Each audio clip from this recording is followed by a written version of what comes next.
pleasantly surprised with the turnout today. I thought on such an early morning on a holiday with a rainy day, I thought the crowd would be a little bit less, but I'm happy to see that everybody's so passionate about labor and celebrating and commemorating our union stalwarts. As Minister of Public Health, Social Development and Labor, I'd like to congratulate all the workers on this special day. We're gathered here today to demonstrate an appreciation and support for the workers. In reality, my position as in giving up my position as an entrepreneur to become a minister, I have also recently joined the ranks of the working population as an employee of the government. Today, we take the time to recognize the contributions from a few special stalwarts. Julian Lynch, I remember our time together when we were working together at the SMMC. Most difficult times, actually, when I was there as chairman of the board, was a time when the hospital could barely pay its salaries, where the hospital was in dire financial consequences. And I think that together with the staff, with the management, and with your help, I think we did manage to turn the hospital around. And it's nice to see you, and it's nice to see you being recognized here today. Curtis Vanderpool and Anadine Matthew. And I think I would be a bit remiss if I didn't also single out Claire Elshott and Theophilus Thompson. You know, we've known each other now, must be over 15 years, 20 years by now. And we've known each other as adversaries, as colleagues, and I'm proud to say now as brother and sister. I'm happy to be here today. On days like today, I think it's also an opportunity to stop and reflect on where we are. In recognizing that progress has been made in labor over the years, we need to acknowledge that the creation of meaningful, stable, and sustainable employment can only be done through partnership. This partnership between business, labor, and government must be a partnership built on trust, honest dialogue, and compromise. And I believe that the labor tripartite is functioning well and is the absolute vehicle for this partnership. And I see my friend Evans is here representing employers as well. So as we look at it, I think it's important to recognize the labor contributors to the labor tripartite. And that's Claire Elshott, Natalie Franz, Julia Solingier, Angelo Myers, Leon Lake, and Reginald Arundel. Your contributions are very much appreciated towards working towards a harmonious working environment for St. Martin.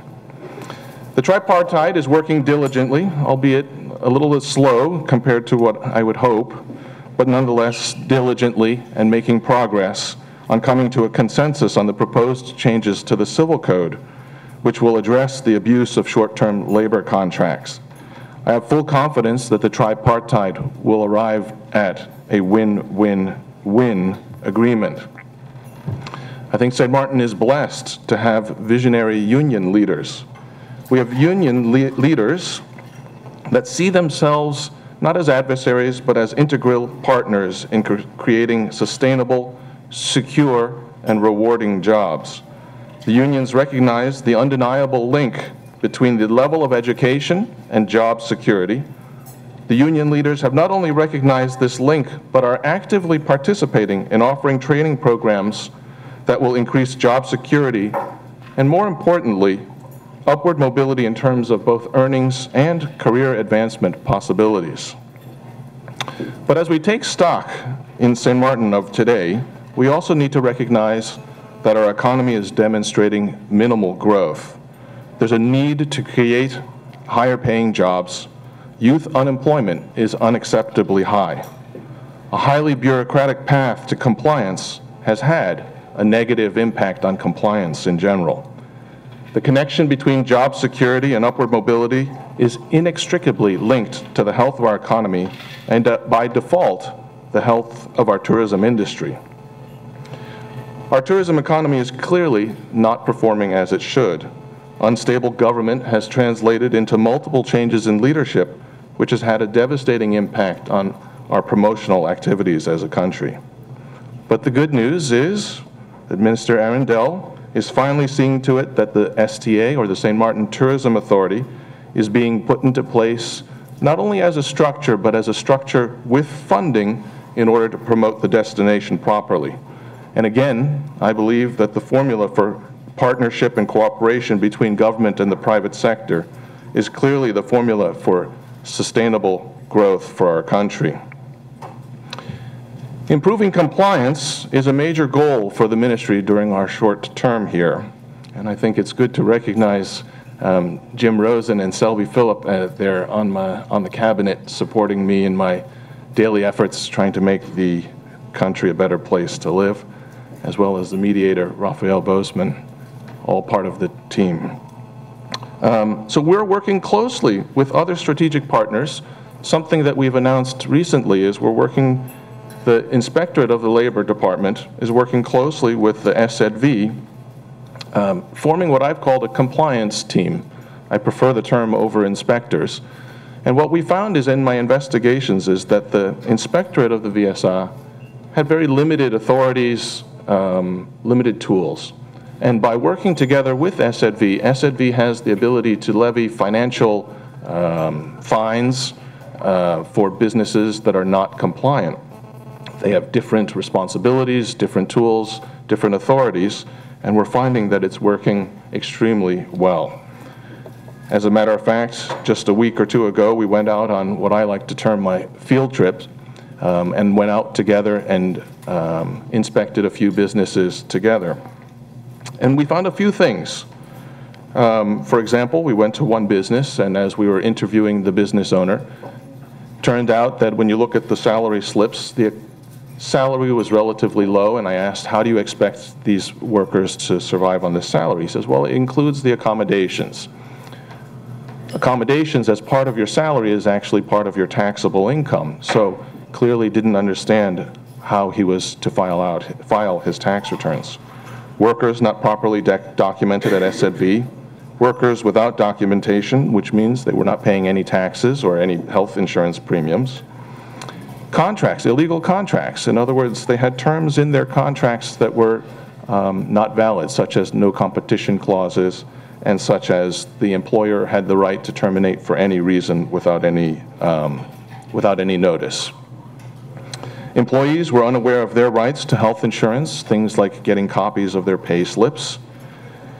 But on the other hand, also employers complained about being taken advantage of by employee leasing companies, that they had gone through outs and bureaus and found that they had been abused, not really well informed, and that they were paying premiums which in turn were probably not being passed on.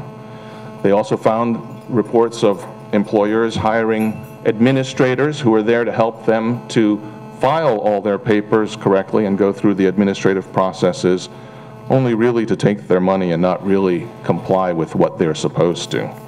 So employers complained about being confused about what they're expected to comply to, how to comply. And the interesting thing is, once employees began to see that we were there to educate and that we were there to help enforce, with a cooperative attitude, we began to see something very interesting. We began to see staff from other businesses coming to the compliance team and vocalizing about what their experiences were and what they believed some of their complaints to be. Improved compliance is good for everybody. Improving compliance will benefit all of us. Every job occupied by an undocumented worker is in reality a lost opportunity for our local employment.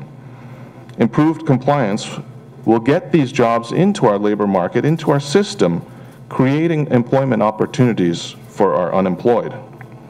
Undocumented workers are often willing to accept lower wages, thereby putting downward pressure on salaries, and they're more willing to accept illegal employment practices, therefore putting downward pressure on employee benefits. And for businesses, this will result in a level playing field.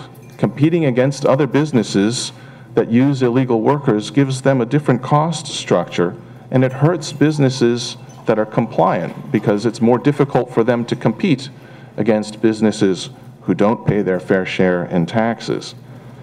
And for employees, this will result in increased opportunities for employment and access to better employment. And for government, this will translate into increased revenues. And for the Labor Department, it gives us now the ability to manage the labor market, because it's very difficult to manage the labor market if you don't know who's in the labor market and what positions they occupy. One of the other outcomes from our field trip is that we're working together now with the other ministries to form what I would call a quick reference guide to compliance. So we're working on a book that will be interministerial, that will explain to the business owners and to the employees what their rights are, what their obligations are, especially in terms of what taxes they need to pay, what licenses they need to have, etc. In closing, it's both an honor and a pleasure to be here today to share this holiday and to commemorate together with you. The only formula for success, I truly believe, is a win-win-win partnership. If labor wins and business and government loses, we all lose. If businesses win and labor and government loses, we all lose. And if government wins and business and labor lose, again, we all lose. For this reason, the tripartite has my full support as the correct body to develop a healthy and sustainable environment for all of us to prosper. On Labor Day, I thank the unions and the businesses for being vibrant and valued partners. Thank you very much.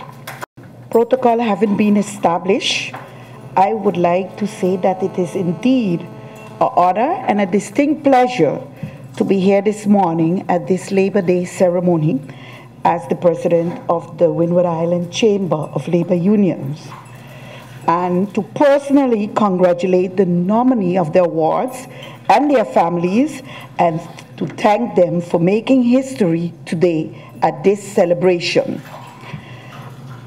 As president of the WICLU, I would also like, on behalf of the member organization of the Chamber, to congratulate all workers and their families on this Labor Day 2016. While this is the day that has been proclaimed, yesterday now, internationally to mark and celebrate the struggles and achievements of the workers and the workers' organizations through the decades for social justice and economical benefits, we have to reflect at the same time of the issues that are currently affecting workers, and to say all workers on St. Martin. I would like to invite my brother to come forward a minute next to me so that he can depict some of the issues. Okay?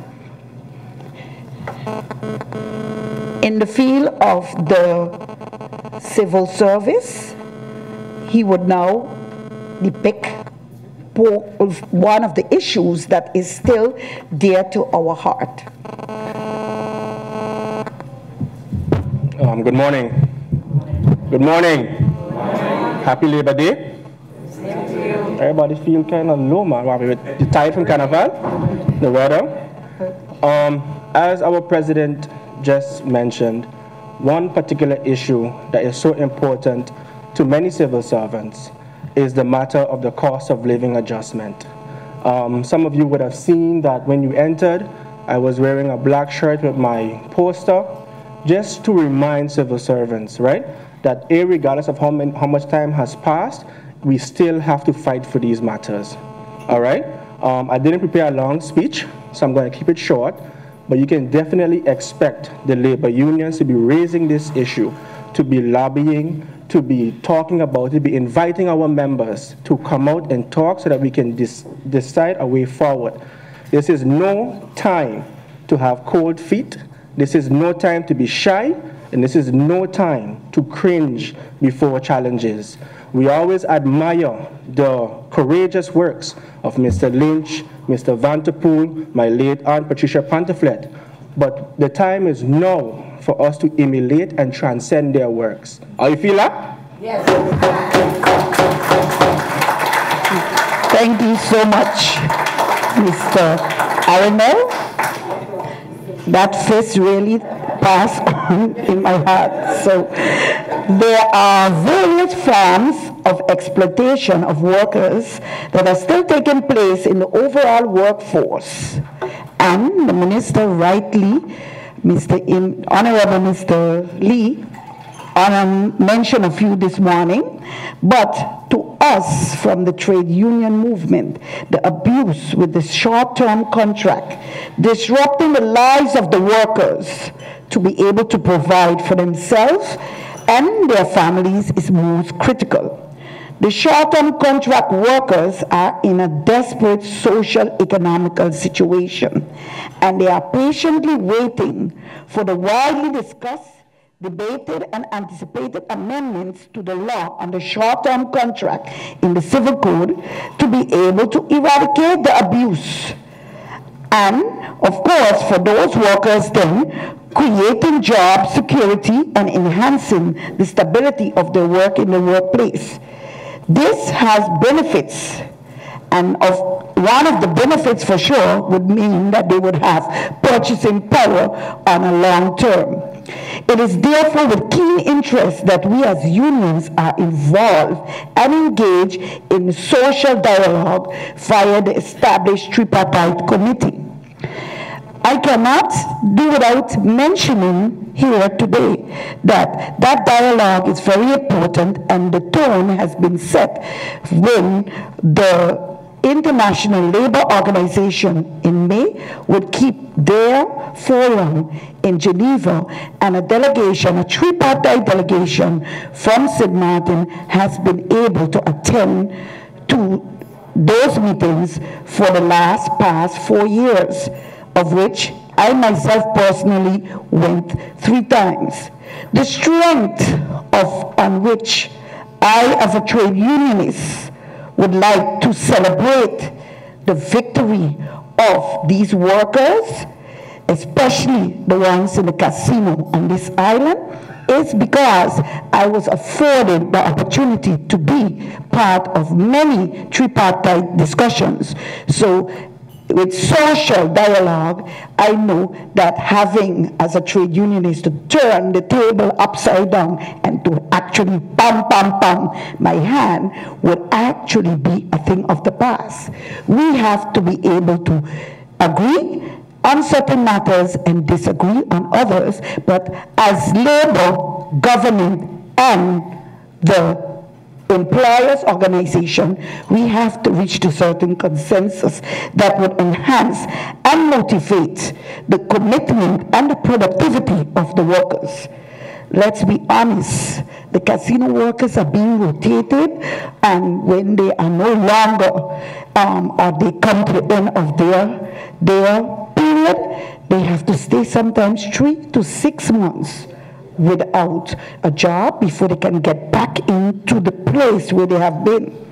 But this is because the loopholes in the law encourage this, and to avoid, this is actually to avoid the workers from being employed. And I must admit, being employed permanently, because seemingly the cry of the employers are that the permanent workers are sometimes abusing the situation. I don't always believe that you have to punish the good for the persons that have done bad. But I think that by explaining and actually getting the actions of having these persons into a fixed job, it would also enhance our economy. Because when you have a job, a decent job, have the security, you can then do things for yourself, and on the long run it would also benefit your families in the long run. So my message is a call for action on behalf of these workers. I would like to appeal on the members of parliament to step up to the plate and make decisions that would benefit the workers. They have waited long enough. Give them what they deserve. I would like to use a quote from Abraham Lincoln. Labor is prior to and independent of capital. Capital is only the fruit of labor and could never have existed if labor had not first existed. Labor is superior of capital and deserve much the higher consideration. Another issue is the increase of the minimum wage to benefit the minimum wage earners with a living wage. It would be putting extra spending dollars in their pockets, and as I return it, it will increase the purchasing power also. I would like to say that the workers that nothing comes easy, and throughout the times a lot of struggles have taken place for the change to be brought about. Unite as workers in solidarity. And today we are honoring one of the stalwarts that did unite the workers in solidarity here on St. Martin. So Mr. Vanderpool and Mr. Julian Lynch, they are perfect examples, together with my beloved sister, behind the scenes, Mrs. Anadine Saboni Matthew. There's a lot to be done, so don't sit back and depend on others to do for you what you will be able to achieve in unity with others. As unions, we will combine our efforts in the accomplishment of these and many other goals on behalf of the workers. Therefore, it is important for the workers to realize the benefits of their rights, to be organized with the representation of a trade union, to maintain the recognition of the trade unions as legal representative according to the ILO Conventions number 87 and 98. Our actions here today to recognize and celebrate jointly our national heroes, which I would have loved to recognize everyone, but on a yearly basis, we have chosen for the format of 3 persons. One that is historic, and that historic recognition is going to none other than Mr. Lynch.